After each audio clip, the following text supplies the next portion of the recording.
Assalamualaikum warahmatullahi wabarakatuh, saudara. Kisah kematian Ustadz Yahya Waloni saat sedang mengisi khatib sholat Jumat di Masjid Darul Falah Makassar beberapa waktu lalu yang menjadi perhatian banyak pihak.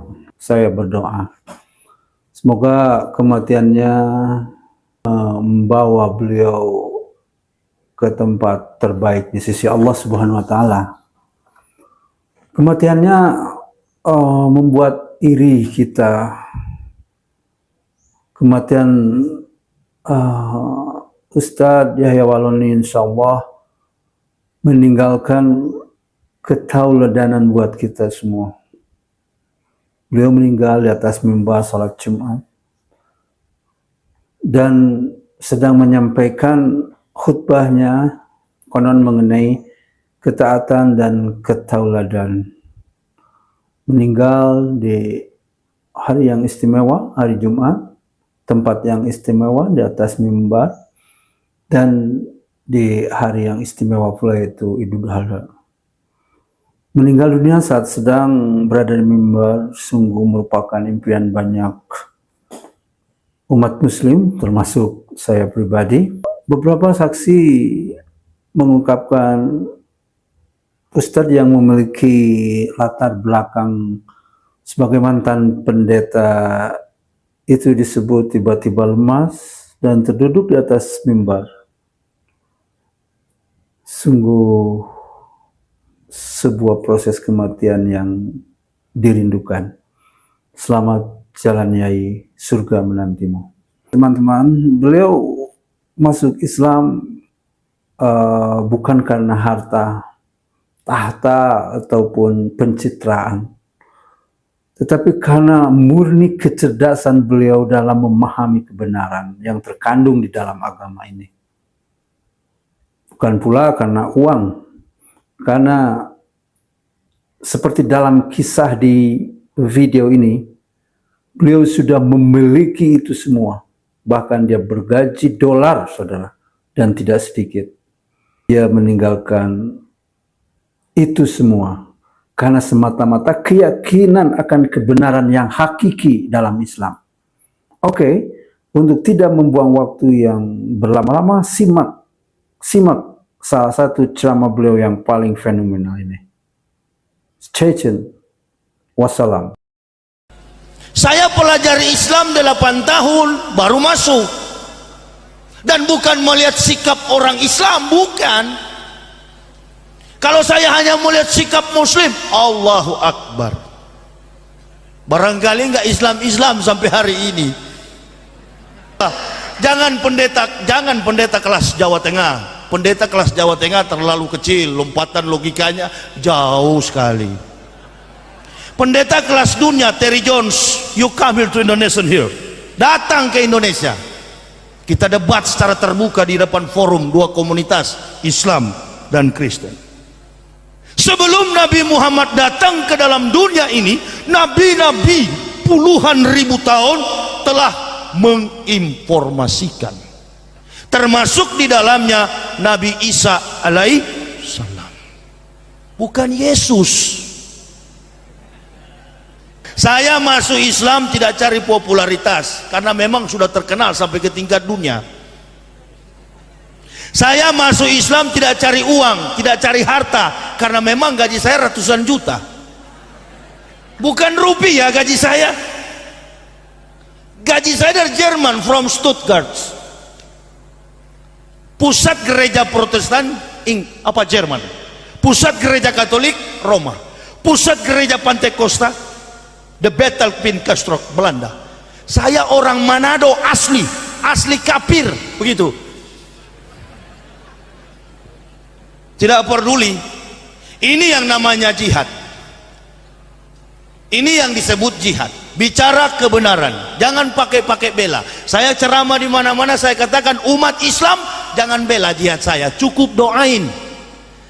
Orang seperti saya kalau mati dalam pertarungan pembenaran Islam secara intelektual, itu tempatnya surga langsung. Allah Subhanahu wa Ta'ala yang berfirman, walau ana ahlal kitab amanu wa taqaw lakafarna anhum sayiatihim wala adkalnahum jannatin na'im. Sekiranya ahli-ahli kitab, artinya pendeta atau pastor, begitu, to the point, mau beriman bertakwa kepada kami, kata Allah, maka kami hapuskan kesalahan-kesalahan mereka, lalu menempatkan mereka pada surga yang penuh kenikmatan. Nabi Muhammad sebelum datang ke dunia, Nabi Isa sudah bilang, Nabi Isa bukan Yesus, Injil bukan Bible. Orang Islam dan Kristen di Indonesia ini terkadang salah. Ketika orang bicara Injil, ketika orang bicara Isa, dia pikir Isa dan Injil itu Kristen. Mana pakar profesor Kristen dan Islam mana yang bisa membenarkan Bible Kristen itu Injil? Sini, kita uji. Saya doktor filsafat. Waktu masuk Islam, orang Kristen bilang tuh pendeta gila, stres. Allahu Akbar. Saudara pikir saya marah? No, tidak. Lah, kenapa? Karena yang mengatakan saya gila memang secara jiwa orang-orang gila. Saya pernah uji, abad ini abad 21, segala sesuatu yang mengandung kebenaran itu harus diuji secara ilmiah. Itu kan begini, saya waktu pendeta, anak saya umur 2 tahun dekatin saya. Kebetulan di rumah saya banyak gambar-gambar Yesus, bukan Isa ya, karena Joni di Pekalongan pasti beda dengan Joni yang di Semarang, itu pasti. Mari kita belajar filsafat, melawan argumen Kristen nggak boleh dengan Al-Quran. Al-Quran itu bukan kitab pembanding. Al-Quran itu adalah kitab yang meluruskan yang bengkok-bengkok di dunia ini. Jadi begini, anak saya tanya, Pak, mana Tuhan? Kebetulan di depan rumah saya, di depan gambar dinding rumah saya, memang ada Yesus yang begini, ada yang dipeluk. Saya bilang itu Tuhan. Anak saya bilang, kasihan Pak ya. Ini saya punya argumen. Ini yang membuat saya Islam. Ini kebenaran, enggak peduli. Paling kalau saya sudah pikir, kalau masuk penjara karena kebenaran paling 5 tahun. Itulah sebabnya jadi aneh di Indonesia dan negara-negara di dunia ini. Kok seolah-olah Isa itu Yesus? Coba kasih kumpul tuh pakar-pakar teologia itu. Panggil semua, ayo kita debat, kita bicarakan. Lalu ada juga ulama-ulama. Di Bandung ada ustadz ceramah, dia bilang begini, ibu-ibu majelis taklim, jangan percaya itu Injil. Kenapa? Karena Injil itu adalah kitab sucinya orang Nasrani. Mana bisa? Injil itu adalah kitab sucinya kita, yang namanya sekarang Al-Quran. Taurat itu adalah kitab suci kita, yang namanya Al-Quran. Jabur Daud atau Mismor Eleh Hadebarim, kitab Mazmur di Kristen itu, itulah yang namanya sekarang Al-Quran. Semua kitab yang dibawa nabi-nabi ke dunia yang tidak terbukukan hanya dengan ucapan lisan mereka, lalu pada abad yang ke-7 terbukukan di dalam su'ub, dan sekarang dalam zaman modern namanya Al-Quran. Makanya kalau imam-imam sholat ada ayat tentang Bani Israel. Kenapa? Di situ Allah memberikan peringatan supaya umat Islam jangan mengikuti kebiadaban Bani Israel. Ya, hebat sekali. Makanya kalau orang bilang Hitler itu adalah si Dajjal, saya mengatakan Adolf Hitler itu adalah alat Tuhan. Untuk apa? Untuk membalas bagaimana Israel membantai 378 nabi. Israel tukang bunuh nabi. Hanya 2 nabi yang lolos dari tangan berdarah Yahudi. Siapa dia? Nabi Isa alaihissalam dan Nabi Muhammad sallallahu alaihi wasallam. Saya Islamkan ayah kandung saya.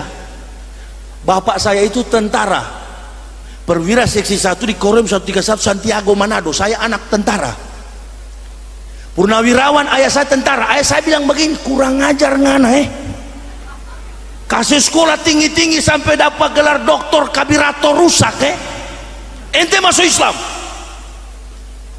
Bapak saya katakan, kamu tunggu, dalam tempo 3 hari kamu mati.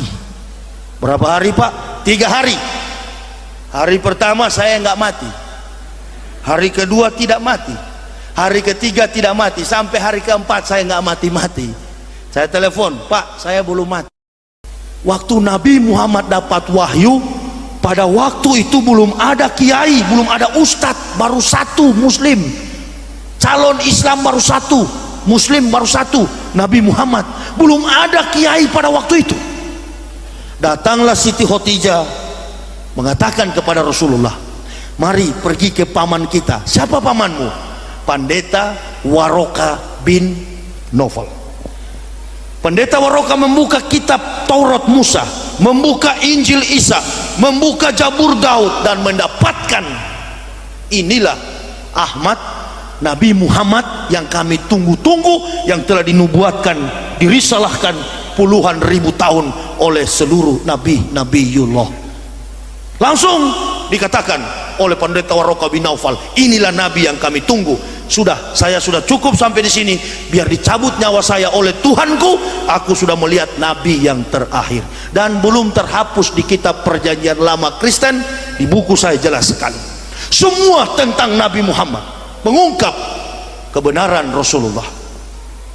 Profesor-profesor di Manado, bekas mantan dosen saya, mengatakan begini, ya, kamu kalau sudah masuk Islam, tolong jangan dibongkar-bongkar rahasia gereja. Astagfirullahaladzim.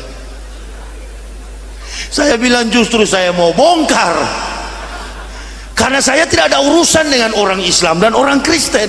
Tidak ada urusan teken kontrak saya dengan Allah.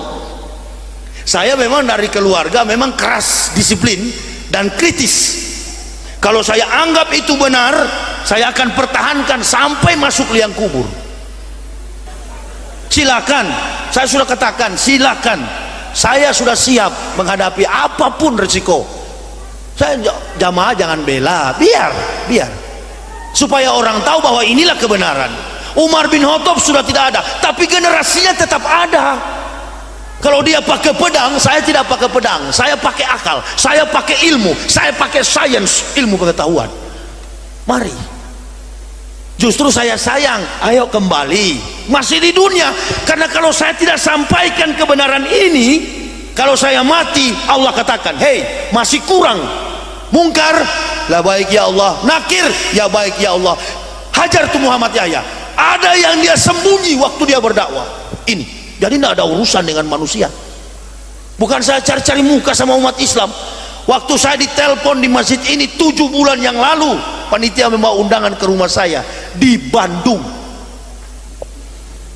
Saya pernah di Kendari ceramah, Masjid Al-Akbar, di sebelahnya ada gereja Gap Sultra, hanya beda dinding. Kebetulan pendeta yang di sebelah itu teman saya waktu kuliah, Wilson. Saya bilang, pendeta Wilson yang nonton saya ceramah itu masuk neraka. Wilson ketawa, hahaha. Datang kasat Intel. Kasat Intel itu orang Manado, AKP Tinduku. Kasat Intel Polres Kendari. Cross check, tanya, datang ke hotel. Polisi-polisi datang sama saya, yang sersan-sersan. Ustadz apa? Ustadz pulang. Komandan saya bersenjata, dia marah sama Ustadz. Allahu Akbar. Mana komandan? Suruh ke sini supaya saya islamkan, begitu. Datang, assalamualaikum Ustadz. Saya tidak balas karena belum disunat, kan begitu. Nggak saya balas. Silakan komandan duduk. Allahu Akbar. Ustadz apa? Ustadz, saya ceramahnya bagus sekali, saya mau mengerti, tapi Ustadz bilang pendeta saya masuk neraka. Itu yang membuat saya tidak senang. Itu maksud Ustadz apa? Begini, jangankan pendeta bapak, sedangkan bapak biar jenderal 100 bintang juga neraka. Saudara tidak tahu bahwa saya justru sayang. Pangkat jabatan kita di dunia ini hanya sementara, ketika mati habis semuanya. Dan ulama-ulama yang menyembunyikan kebenaran itu akan disiksa di dalam kubur. Ada ayatnya. Kalau tahu sampaikan, jangan sembunyi-sembunyi. Percaya sama saya, Islam mudah disalahkan. Kenapa? Kenapa? Karena kelemahan-kelemahan Muslim KTP. Muslim KTP. Tadi baru saya gunting rambut di Kapsalon situ, saya naik beca, ada tukang beca pipis nggak tanpa cebok.